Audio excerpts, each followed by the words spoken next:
Good evening. Welcome to How to Save $500 with Your Accountant. My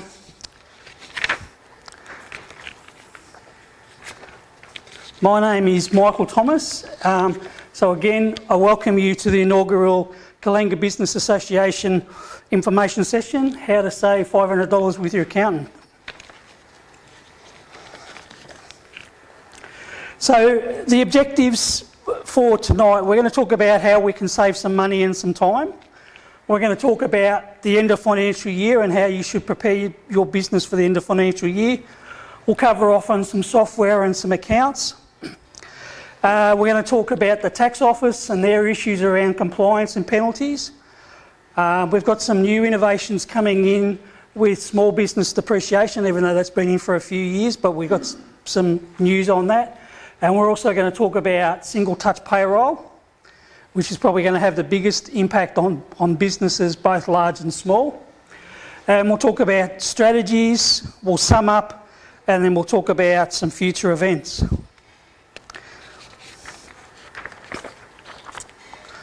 So, just a quick overview. My name is Michael Thomas. I'm a graduate of the University of South Queensland. I'm a fellow of the Institute of Public Accountants. So that means that I've got extensive years of practice. I'm also a member of the Australian Bookkeepers Network. My background was over 29 years I worked with Defence in the logistics supply chain area. So first of all, it was around purchasing, provisioning, and then I moved into the finance for the latter years. I've been a finance manager in Brisbane, Townsville, Darwin, Brisbane. So I've been around the top end of the country. I've been a small business owner since the early 2000s, and I've also dabbled in property and shares. So I hope that at least brings something to the credibility of my skills and understanding. In terms of financial year, how can we prepare for the financial year? Well, obviously things like record keeping, compliance. So we want to talk about completing the bookwork, doing your tax return, and obviously planning for the next financial year. So if you put in the hard work throughout the financial year, your business will end up being better organised and you'll end up working smarter in the year ahead.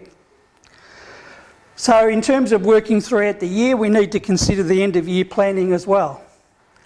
So you need to find out about what deductions you can claim in terms of home expenses. So people that have businesses, not only can you claim the business expense of that property, but you can also claim a certain amount of home office expenses. And if you have vehicle or travel expenses, then you're also possibly able to claim some money against those things. We should try and keep up to date with any changes for next financial year. So for example, one of the things we're talking about tonight is single touch payroll for people under 19 employees. So this is coming out, this is going to have a big impact on business, and it's going to have a big impact in terms of cost in your business, so it's something that you should be aware of. Other things which you could probably talk about are things like changes in the payroll tax rate. So if you've got employees and the tax rates are going to change, then we need to think about those type of things. Perhaps we talked about the corporate tax rate. It's going to change from 30 cents in the dollar down to 25 cents in the dollar. So you've got to work out what you're going to do with the additional funds that may or may not come out of it. We also should think about adjusting our debtors and adjusting our assets. Perhaps we've got some stock that we want to get rid of, or people that are just bad payers. So in terms of the end of the financial year, we need to look at whether we met our targets or not, or whether we can do things differently next year. We should create cash flow to manage our potential shortfalls and ensure that we still have sufficient funds to pay staff and suppliers. Regularly reviewing and updating your plans will help you remind yourself of goals and priorities. It'll help you work out whether strategies are working or not working. Perhaps you're working in an area that's being diversified. So for example, if you're in the hotel industry, suddenly you've got Airbnb coming into the place. If you're a taxi driver, then you've had Uber. if people have disruption, because it could be computer based, it could be other reasons that things are disrupting in the workplace. You need to possibly look at any potential of new opportunities coming out, and also perhaps getting rid of some of those things that aren't working anymore. You need to prioritise and maximise your effort. Work smarter, not harder. As your business grows and expands and you decide to change your business structure, maybe perhaps you've got the wrong business structure. You know, in 1979 when you set the business up, it was probably great to be a sole trader. But things have progressed then. You know, we've suddenly got better tax advantages if you're not a sole trader. But not one model fits all people. So getting the right opportunity for tax effective management or dealing with perhaps a growing family is a good reason to sit down and have a look at your tax structure. Check about insurances. You need to make sure that you've got the right insurances in place. Does anyone know what key man insurance is?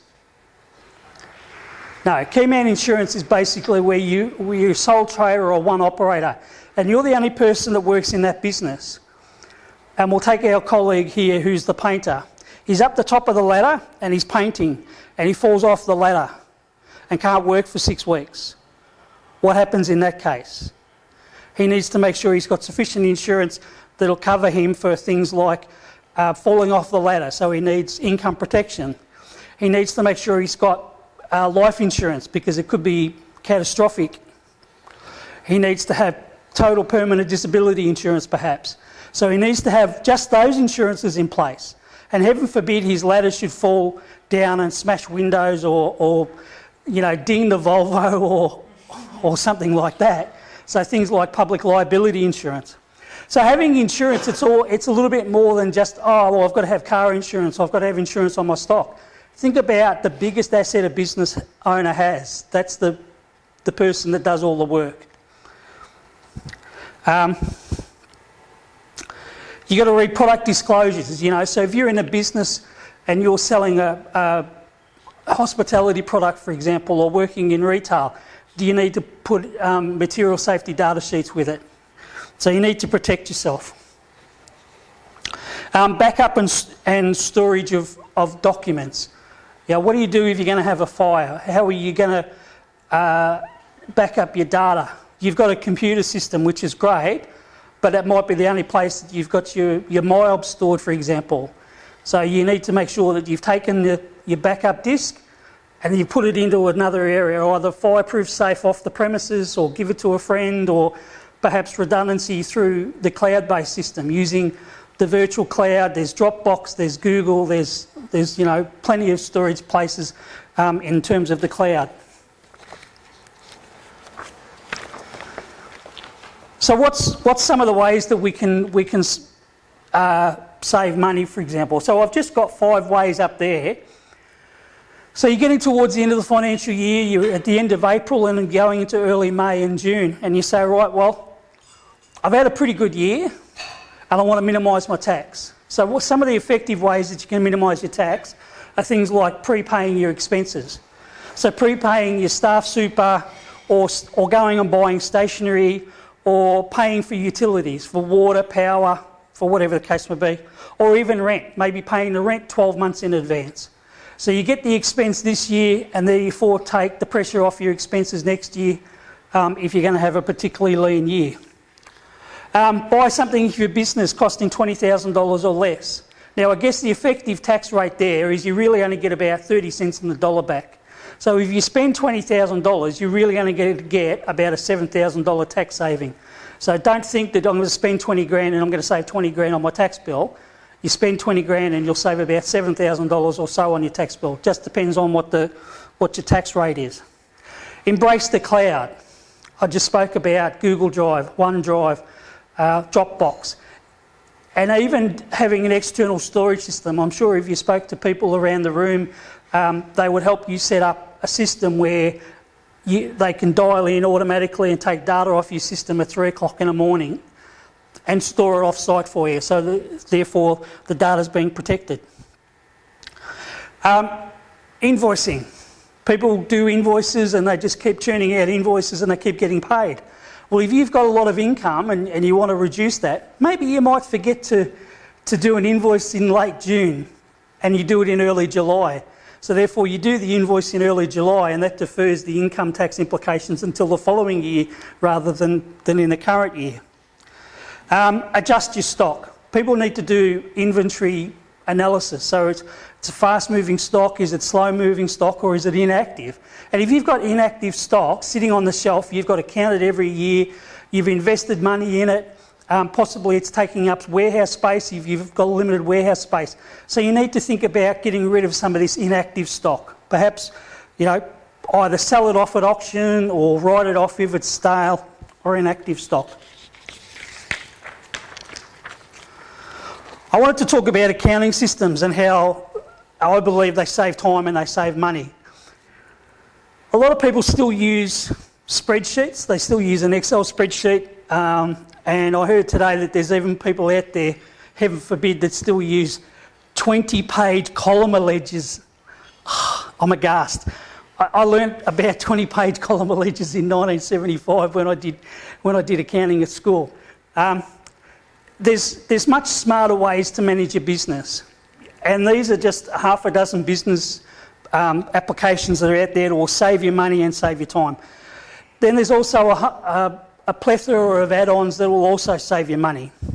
They're not the only options, so these six are not the only options. As you can see from the slide, there's even 3 options in the QuickBooks range.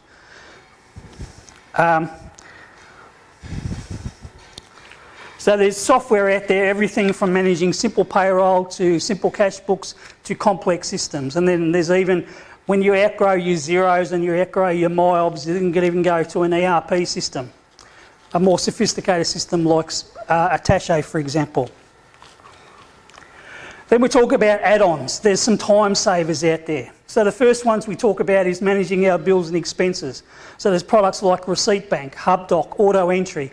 So you get your phone out, you get the receipt, you take a photo of the receipt, it uploads it to the cloud, you then log onto the system, you acquit the receipt and then send it into your accounting system, and then that's it. You screw up the receipt, you throw it away. So the cloud has it in your software, in your attachment, but it also has it in your accounting software.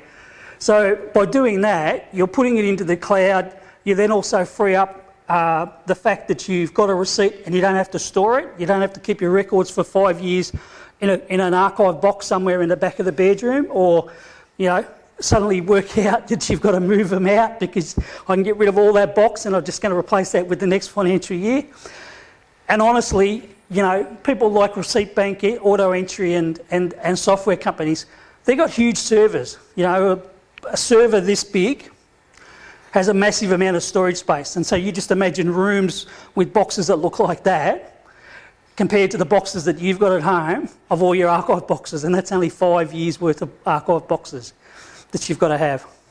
So something like Receipt Bank will cost you around $33 a month for up to 50 items. So 50 items is, 12, 13 items a week. So that's your fuel receipt, your bill, your petrol bill, your telephone bill, suppliers bills. So for 50 bills, that's probably not too bad. And that's going to cost you $33. What's the savings? Well, you don't have to get that receipt. You don't have to enter it into this accounting software. You then don't have to photocopy it because it's a thermo receipt. You don't have to staple the receipt to the paper and then put it away and then hope that you can know where you're going to find it, because once you scan it and put it up into the cloud, then you can pretty much guarantee that you can go and find it on the cloud because that's where you left it last. So for our tradies out there, we've got 2 products that I recommend, ServiceMate and Tradeify. So basically it'll allow you to create a job, it'll allow you to create invoices, quotes, and it'll allow you to convert the quotes to jobs. And it runs like a little calendar system. So you put in where the job is, you put who's in charge, you might allocate a team to that job. And then the beauty of that is that once the job's finished, you then say, right, job's complete, and you say, I want to create an invoice, and it creates the invoice in your accounting system. So the ServiceMate will talk to the zeros, ServiceMate will talk to QuickBooks. That can cost you as little as $29 a month for up to 50 jobs. So again, if you're a business that's doing more than 13 jobs a week, then congratulations, because you're probably on target for, $150,000 a year. And they range in price up to about $350 a month. So there's probably businesses out there that have that high end, but then they've probably got dedicated admin staff and they've got 2 or 3 tradies. And I can imagine that someone like an electrical company that's got 4 or 5 vans, you want to know where the van operator is at the time. You want to know when he's finished this job, he wants to go on to the next job. So he's got an app on his phone. He says, right, well, you've got to go around to Mr. Andrews' place. It'd be there between 7 and 9. And then when you finish there, I want you to go around to Mr. Hutchinson's place between 8 and 10, and so on and so forth. So the tradie is there. Once he's done the job, he says, job's finished, comes back to the front office. They then convert it into an invoice. And then if you've got the tradie out there with your tools to take payment, then it's even better because it closes the loop out altogether. If you're running a payment system, which sort of was a nice segue, so you got your tradie out there and you tool him up and you give him something like Square or Stripe. So he's got a little app on his phone that punches in the details from the credit card. He's got his little swipe box that goes on the end of his phone and he puts the credit card through there and he gets you to put in your PIN and suddenly the bill's paid. So from the time the work's done to the time you're paid, that's all done in about an hour. And all of that information goes directly into your software system. PayPal is just another method of taking money. The PayPal has fees, but so does Easy Debit. I believe that eBay are moving into that space as well, the ability to be able to raise an invoice and have a customer pay through eBay that'll eventually come back into the accounting system. Managing your inventory. So we talked about businesses that are inventory intensive, a retail store, for example. So you've got tidy stock and you've got box storm. Then you've got things like human resources. So having T-sheets or deputy is great because then you know what people are working on. And it works well in the accounting and the bookkeeping industry to have T-sheets because we can allocate a job and we know exactly who's working on what system. Now we come to our friends, the tax office. Has anyone had any interactions with the tax office? Just a show of hands. I think we all have. We're either pay-as-you-go earners or we're business people, or, and if we're business people, we've got things like BASs, income activity statements, tax returns. If we're an incorporated body, we've got to do company returns. We've got, trusts and all the other business. So what issues are the ATO concentrating on at the moment?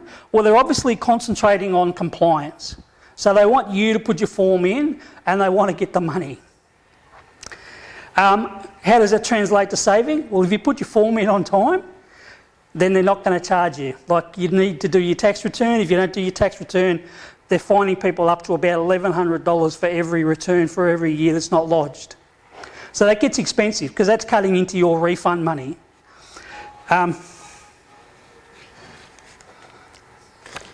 So there's probably one cardinal rule. The cardinal rule for the ATO is it pays to lodge on time even if you can't pay on time. Okay? They want you to put the forms in. They want you to do your BAS and income activity statements. They want you to do your tax return because then they know exactly what it's going to come down the pipeline in terms of payments.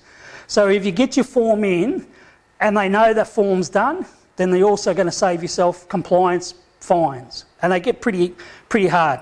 So a lot of businesses make the mistake of not lodging on time because they fear that they can't lodge the form and then pay for it. Well, my response is you need to lodge the form and then worry about the payment arrangement. The tax office will always entertain, or generally they may entertain a payment plan. But they don't like having a payment plan and that payment plan not being met. They don't like having a payment plan in place and then you turning around and saying, oh, I need to have another payment plan because I haven't got the money to pay for this or I haven't got the money to pay for that. So when you put a payment plan in place, you need to make sure it's over the longest period of time with the smallest amount of repayments. Because I can guarantee in another 3 months when your next BAS is due, you've got to find maybe $3,000, $5,000, $8,000 and pay for that. So you need to think about what's going to happen, not this quarter, but maybe the next quarter or the quarter after that. So there are several penalties. There's separate penalties for not lodging a form on time, and there's another penalty for not making a payment on time. So even if you can't afford to pay it, at least get the form in on time by the due date, and the due date's available on the website, or talk to your accountant or your bookkeeper and they can help you with your time extensions if you need. If you have to, arrange an extension. Let the ATO know what's going on, because if they know what's going on, then there's less likelihood that they'll impose fines. That's not to say they won't, it's just less likely. Okay, there are several penalties. So at the moment there's administrative penalties. An administrative penalty might be, for every day you're late we're going to fine you, every week you're late we're going to fine you $250 up to a maximum of $1,100. So there's a penalty for failing to lodge a return or a statement on time. So get your BAS in, get your tax returns done. There's also a penalty for failing to withhold the correct amount of money under the PAYG scheme. So PAYG is pay as you go, the old income tax for employees. So if you don't withhold the right amount of money, then they're going to come after you for that. There's another penalty for almost all of those other tax obligations that we have. Capital gains, fringe benefits, tax returns, as I said earlier. There's penalties around superannuation, and there's also a director's penalty. So a director's penalty generally applies to incorporated bodies. So that's your companies out there. Most people would know that a company has a limited liability. So in other words, a company is a stand-up business. It's not Michael, it's not Cameron. It's a business entity that stands on its own. So let's say Thomas Proprietary Limited employs people and he forgets to do superannuation or payroll tax or BAS. What can happen is Michael thinks he's impervious. Michael's the business owner of Thomas Proprietary Limited. He thinks he's impervious because he's got this company. And that company is protected because no one's going to come after it, because I've got the incorporation, the veil of incorporation, they call it. Well, a thing like a director's penalty is an administrative penalty that's issued by the tax office that can pierce that veil. So they want to go through the business and they want to find out who the director is, and they want to make the director accountable and responsible for paying the debts of the company. So the incorporation veil is great because you can sue me, I've got no assets. But if they pierce the corporation, they'll go after your house, they'll go after your holiday home, they'll go after your boat, they'll go after the money that you just transferred to your wife.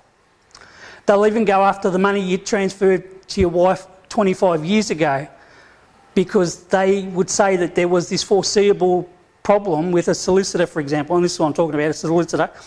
Solicitor transferred the house to his wife, and then 25 years later he didn't do his tax return, and they went after him, and they went all the way back and got the house from the wife from all those years ago, because they saw that he was moving the house into his wife's name to avoid a future obligation. So in terms of dealing with a debt, if you've got a debt with the ATO, ring them up. I've lodged my form, I've got a cash flow crisis, what am I going to do? They'll say, okay, well, we've got a couple of options. Mortgage your house, sell your kids, or we'll enter you into a payment plan. So you enter into the payment plan, you come up with an agreed payment plan and you stick to it, and you make sure you stick to it. Because if you fail, then they say you go back to jail, go back to $200, and they start all over again. You could also refinance your ATO debt. You could go to the bank and say, I want to borrow money. You could get a credit card and say, I want to pay off $10,000 on a credit card. So there's a number of ways. If you don't deal with that debt, ultimately the ATO can go and garnish your money. So you're sitting there and you've got money sitting in your personal account, you've got money sitting in your business account, and the business owes money to the tax office.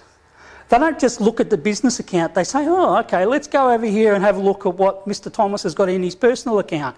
Next thing you know, they do a garnishee letter, goes to the bank, and the bank's taking money out and paying the ATO. And then you ring the bank and says, why is there $1,000 missing? Because we've got a letter in our hand from the tax office that says that's been garnished. It's been taken out of your account. Any account that's got money in it as far as the tax office is concerned, it's available to be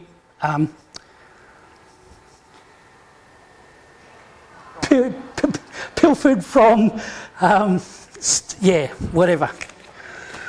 Okay, I want to talk about the $2,000 instant write-off. Okay, we talked earlier about buying stuff worth $20,000, for example. So you want to go and buy a new trailer. You've got the old 6x4, 7x5 box trailer, and it's looking a bit ratty. And you think, right, well, I'm going to go out and buy a trailer, and I'm going to put the ladder racks on the top, and I'm going to get bins on the side where I can put me brushes and me rollers and me drop sheets. Particularly, I'm talking to the tradie in the house. You can go and buy an $18,000 trailer, and you're then in a position to be able to write the value of that trailer off. Under the old rules, because anything that was over $1,000 had to be depreciated over its useful life. So something like a trailer might have a 12 or 15 year useful life. So you go and buy the trailer and then you say, right, well, I'm going to depreciate that over 12 or 15 years. Under this scheme, under this instant write-off, you can go and buy your $18,000 trailer, and if it's to your advantage, you can write that trailer off in the first year. You don't have to wait 12 or 15 years to write it off, to depreciate it. But as I said to you, don't forget that even if you're paying a marginal tax rate of 30 cents in the dollar, to go and buy an $18,000 asset, you're only going to get about $5,400 back out of that $18,000, because that's what you're going to save in tax. You don't get the full $18,000. You don't have to use the instant write-off. You might say, well, I don't want to use it because I've only got a $20,000 income, and by the time I take $18,200 out as tax-free, I'm only going to get taxed on $1,800. So there's really no advantage in trying to claim a $7,000 tax deduction if you've only got $1,000 it's going to be looked at. So you can not use the accelerated depreciation, and when it gets to $20,000, you can depreciate it in other ways, what they call a low value pool. From the 1st of July, it's supposed to have reverted back to $1,000. So that's the threshold. Anything over $1,000 was the useful life. So then down here is an announcement made by the Prime Minister on the 29th of January that they're looking to increase the legislation threshold from 20,000 to 25,000, and they want to change it from the 30th of June 2019 to the 30th of June 2020. At the moment, that legislation's still not in law, and there's a big risk that it probably won't get into law because we've got an election coming up, and there's about only 2 or 3 sitting days left of this calendar parliamentary session. So at the moment, if you've got anything that you want to buy and you think it's at an advantage, a tax advantage for you, then I'd suggest that you still go and buy it.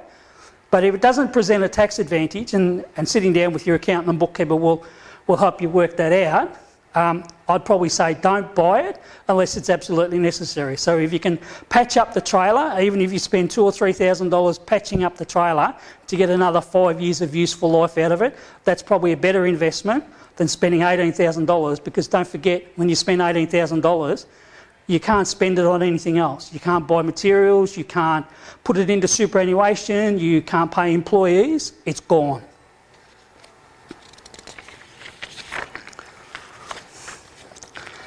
The other big thing on the horizon is single touch payroll. Single touch payroll has been in place for businesses with more than 20 employees from the 1st of July 2018. From the 1st of July 2019, it's going to affect all of those businesses with up to 19 employees. So what does this mean?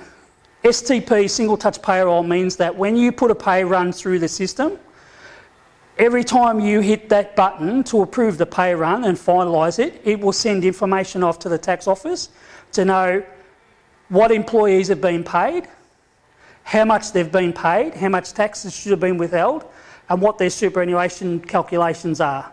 So instead of waiting for up to 12 months or 14 months to get information to do a group certificate or a pay summary at the end of middle of July, the tax office will know sort of week to week, fortnight to fortnight, how much income tax they can expect to be collecting from businesses.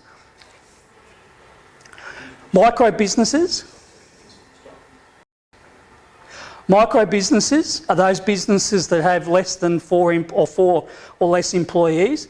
And there's some software companies out there, in particular Xero and QuickBooks, just writing payroll software. So you can still run your spreadsheet for your income and you still run your spreadsheet for expenses, but because payroll is such a specialist area, you've got tax tables, you've got superannuation calculations, you've got a whole raft of things, managing people's annual leave, long service leave, sick leave. So small packages are going to become available for those micro businesses. They're going to cost probably about $10 a month compared to some software.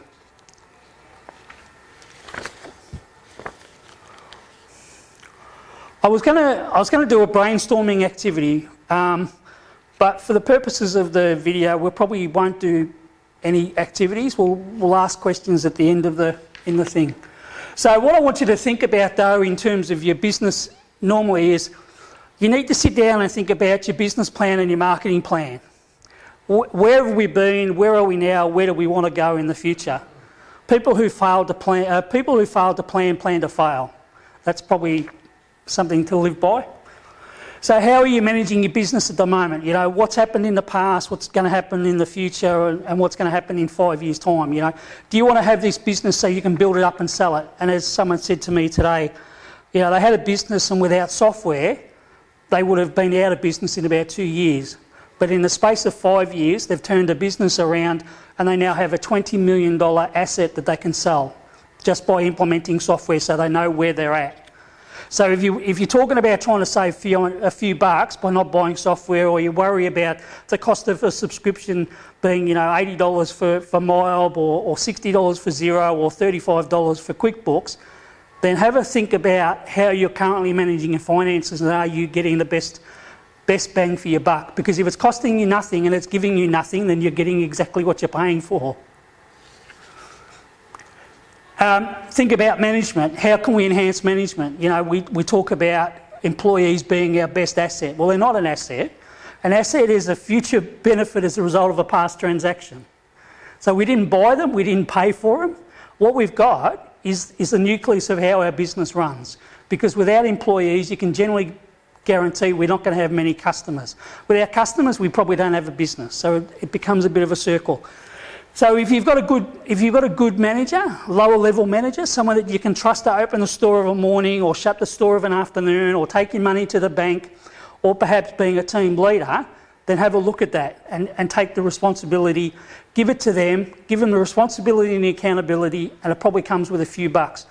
But again, there's a return on investment because you train them in the way that the cost of replacing the employee far exceeds the value about rewarding good employees. Slow to hire, fast to fire is another good edict at this point. So get good people, pay them good money, and you'll get good return on investment. If you're going to pay shit, then you get shit. And again, not a good ROI. Cost of management versus the status quo. We do the things the way we've been always doing, you always get the same result. If you perk it up and you do things a little bit different, then you guarantee you're going to get a little bit of a different result. And I say use a computer to capture the comment and ideas. Perhaps you're lying in bed. Get the iPhone out, get the tablet out, and just jot a few ideas down. So then you don't think about stuff in the middle of the night. You've got it there, you can write it, you can get up in the morning, you can deal with it. I was going to talk about a one-page action plan. So where is the business at the moment? Where will the business be in 6 months' time? Where will we be in 12 months' time? Where do you want to be in 3 to 5 years' time? So you need to sit down and critically analyse and say, okay, well, where are we at the moment? What can we do to improve it in the short term? And then we move on to some long-term objectives and long-term goals. Again, I'll go back to that saying, people who fail to plan to fail. You need to work out where you've been to know where you're going. And then there's some more complex issues. So we've got to deal with training, recruitment, improving customer services. We need to increase sales, increase our cash flow to reduce cost, and we also need to think about broadening our customer base. So there's some strategies on what we're going to do, when we expect we're going to get them done, and most importantly, who's responsible. Because you can't be all of these things. You can't be the sales manager, the finance manager, the marketing manager, and the IT manager. You have to possibly outsource some of these things. Because some of these skills you have and some of these skills you don't have. So, in terms of this, the one-page plan is a simple tool where you can set aside goals for your business and note down actions that you will take to achieve these goals. The plan is simple to use. Once you've completed it, post it up somewhere where your staff and yourself can view it regularly. Put it in the meeting room, put it up on the fridge in the kitchen, put it on the notice board.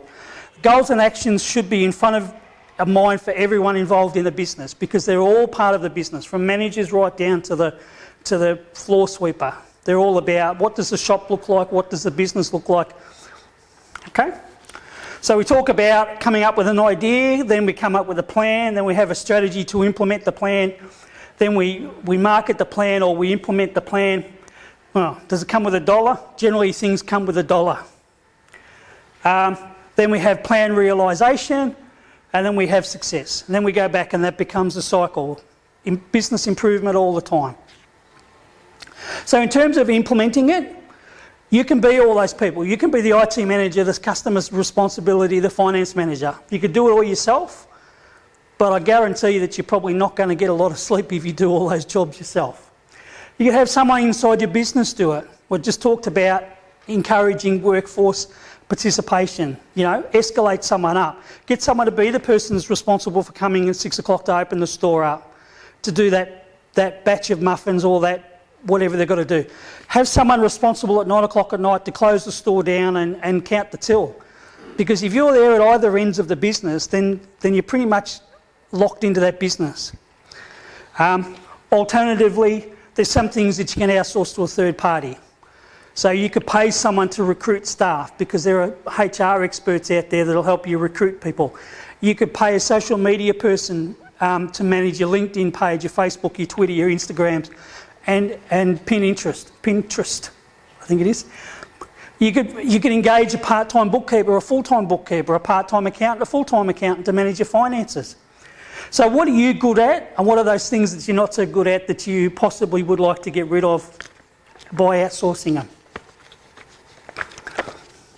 So in terms of summing up, we've got a list of a few dollar-saving ideas. So the question was, how can we save $500? Well, I've helped you spend some money because I helped you with your $20,000, and I've worked out that that's going to save you about $7,300.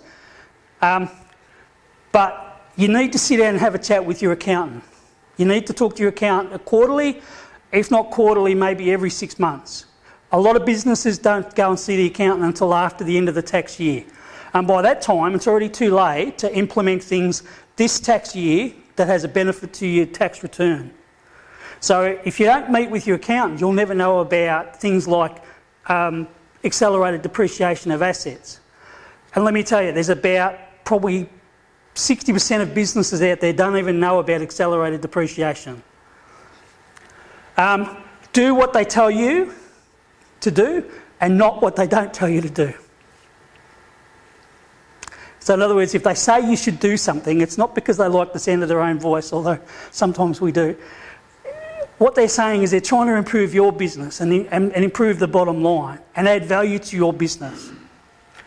You need to manage your receipts and bills. You know, we've already talked about a storage box for 5 years. Imagine if you extrapolate it because you've got like 200 transactions a day. How much storage space do you need? I walked into Chemist Warehouse the other day and I looked up, and on the back shelf was all of their documentation for the number of years. You know, is that what you want in your business, to be able to walk into a business and see all of your storage records on the top shelf? You know, and I worked for, I said I worked in Townsville. We used to have this room, and it had a padlock on it. And the only time we went in there was after the end of the financial year when we were trying to take all of the old files in that we closed off. Well, let me tell you, when they wanted to knock the whole building down, there was a headquarter building and our storage space, there was crap in there that was literally, you know, bird poo, rat poo. Yeah, so it was unsavoury, untidy. And then someone's going to come along and they're going to say, can you show me the receipt from December 12th, 2014? And you're going to go, holy cow, Batman. So your software, your receipt banks, your auto entries, your QuickBooks, your zeros, you just go and pull up the transaction. What was the dates? Yep, pull it up. What are we looking for? It's a Bunnings receipt. Well, what did you buy? Well, there it is there. A fuel receipt. Point to you. How many times do you go into 7-Eleven? Oh, I'm just going to get a bottle of water. Just going to get a packet of smokes. I'll just pick the newspaper up. Comes to a bloke like me and I say, no, yes. The petrol is the only thing I'm interested in because all that other stuff is personal, domestic or capital in nature. So when the tax man comes in and says, oh, you spent $160 on fuel, yeah, mate, I drive a 4.2 diesel. Well, show me the receipt. So there's the receipt. Oh, crap, $1.52 for diesel and you only put 35 litres in. Just having that at your fingertips is just going to save you a whole bunch of grief down the track. Keep your records up to date. If you don't know where you're at in terms of finances, who owes you money? Who do you owe money to? Ensure you stay compliant. Get your tax return done. Get your BASs done. Get your superannuation payments done. Understand your business. Know your business. Review it periodically until it becomes second nature. No surprises. You don't want any surprises in business. Set goals and objectives. So work out about maybe it's a new market we want to attack, if I could use the example over here. So we've got this business, but we're not sure that there's a certain part of the market that's been tapped into. How can we develop a plan that taps into that market? Turn ideas into reality. Don't just write them down. Just don't think, oh, that's a great idea and we'll do that. Write it down and start implementing it. How are we going to do it? How much is it going to cost? What's the benefit we expect to get out of it? Can we measure it? And so hopefully from tonight you've got a few ideas, and I know it's a very broad brush presentation, but even if you just take one or two ideas away from tonight, investigate software. And I know you guys have already got plans in place to investigate how you can explore a market. That's a great thing. Think about the market that you want to attack, work out how you're going to do it, and then implement the plan. So, these are my contact details. Here's my email address, michael@oata.com.au, and my phone number's up on the board. Most people know my phone number. So if you've got any questions or you've got any other interest in perhaps some one-on-one, come and see me, have a chat to me, give me a call. And the last slide is just some advertising for upcoming events. So on March the 27th, in here after the next committee meeting, we're having online presence for business presented by Felice. And then the following Wednesday, we've got a double header. So it's like movie night where you get to see two for the price of one. So I'm going to be presenting more information on the tax workshop and also single touch payroll. So if you've got any questions and you want to come along and you particularly have questions, the questions you have may be questions that other people have about tax and single touch. And if I can't answer it, I'll take it on board and then get back to you with a response the best I can. And on the same bill, following mine, or maybe I'm following her, is Facebook Introduction to Business. So again, we're targeting social media. How do you get your presence online? So thank you for the presentation. Are there any questions? Has anyone got any questions? Steve? With QuickBooks, does that include where you can take the photo